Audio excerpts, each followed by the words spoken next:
नमस्कार. आज आपण बनवणार आहोत फक्त 10 मिनिटात तयार होणारी जिभेची चव वाढवणारी चमचमीत टोमॅटो चटणी. ही चटणी तुम्ही डोसा, उत्तप्पा, गरमागरम भाकरी, जेवताना तोंडी लावायला कधीही खाऊ शकता. सुरुवातीला टोमॅटो, कांदा, मिरची कट करून घ्या.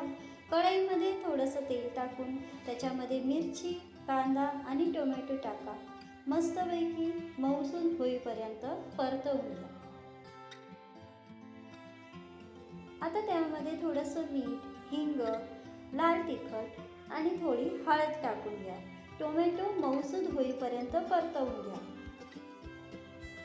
मऊसूद झाल्यानंतर गार करून घ्या आणि मिक्सरला एकदम बारीक मस्त मऊसूद पेस्ट बनवून घ्या.